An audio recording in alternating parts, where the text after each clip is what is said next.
While the two major candidates locked in an ever-tight race also hold drastically different policy positions, particularly on North Korea, which has recently launched a series of weapons tests that have threatened regional security. South Korea's policy on North Korea and its relations with its key partners and neighbors like the United States, China, and Japan could drastically change depending on who wins this election. Now, in this sense, Washington must also be closely watching the South Korean election. Let's get some perspective. Joining me live from Honolulu is Stephen Noerper, President and CEO of Asia Dialogue. Dr. Noerper has also served at the U.S. State Department. Stephen, it's great to have you with us. Great to see you, Kanya. Now, first of all, how is Washington, the White House, watching the South Korean election unfold? Well, they're watching very carefully, especially given the concerns, one about North Korea, which has tested missiles 9 times this year. And so they're concerned about that and perhaps a resumption of long-range missile testing. That's very high on the agenda. But really at the foremost is the Ukraine crisis and what has happened in terms of Russia's intrusion, as well as concerns about China's rise in the region. All of that means that Korea is central and the alliance is central for the United States. So they're watching very carefully, and the tack that each of the campaigns or the winner ultimately will take relative to the relationship with the U.S. It can't be left to drift. Some of the parting of ways in recent years will have to be left behind. And while it remains steadfastly firm, clearly there's going to have to be more effort and, as was just suggested, more listening on both sides. Absolutely. Now, how do you expect the election outcome to affect South Korea-U.S. alliance moving forward? Or do you expect the election outcome to have any impact at all on the South Korea-U.S. alliance? Do we expect a change in one way or another? Well, in a way, because clearly both candidates have had their comments, and the presumption is that Yoon would be closer to Washington. The conservatives traditionally have played that role. That said, I would point out that really it's a bipartisan interest. And so the relationship between the United States and South Korea is one that has been strong regardless of administration. That will go forward, but not without a lot of recharge, revisiting, and reinvigoration to that relationship. Washington will be asking more in terms of its alliance, and it clearly has done that relative to Ukraine. The White House has just reached out and congratulated the Blue House on measures taken against the Central Bank of Russia, as well as the curtailment of 7 other Russian banks and new export controls. So looking for solidity with Seoul in terms of some of the approaches on international concerns. Well, how is the Biden administration mapping out its North Korea policy, the Korean Peninsula policy? I mean, are there 2 different scenarios depending on who wins the election here tonight, or is there one regardless? Sure, Kanya. I think it's about the pace of change, right? And while Korea may be in a unification tunnel, certainly the conservatives would be more likely to take it more slowly, which could provide a little bit of room. The progressives would probably continue Moon's policy more or less, although peaceful coexistence has been mentioned in the course of the campaign by Lee. So Washington is sitting waiting with an offer out for talks.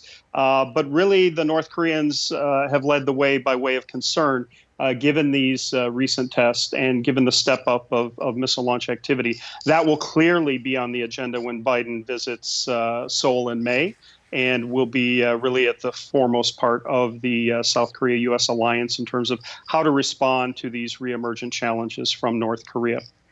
Absolutely. Do you think the election outcome in South Korea would in any way impact Washington's Indo-Pacific strategy? I mean, its efforts to counter China and now Russia as well. Well, clearly, we're seeing demarcations in the international line. And so the growing closer between China and Russia has raised concern. Clearly, everyone is evaluating what's happening now in terms of the Ukraine crisis. And so it's important to stand firm for Ukrainian freedom.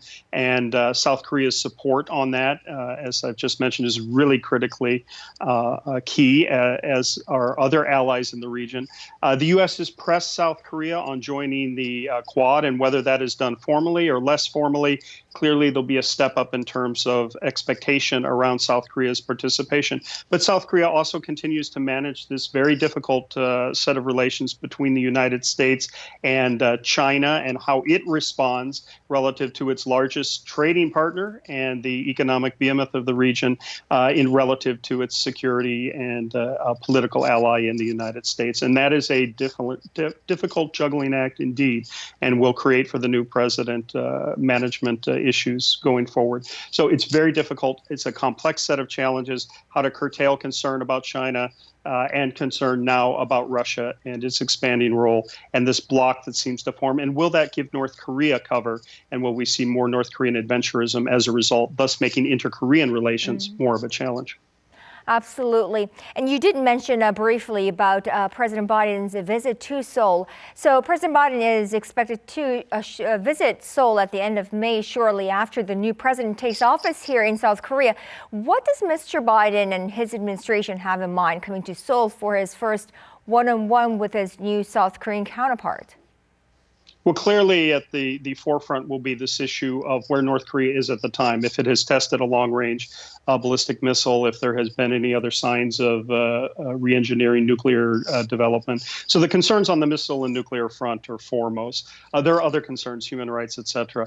But they'll try to evaluate with the new administration whether there's an opportunity to kickstart negotiations, whether there's an aspect of inter-Korean relations that come into play. And of course, Seoul will be voicing that, whether it pushes more for some flexibility in terms of lifting of sanctions, if it is a progressive administration.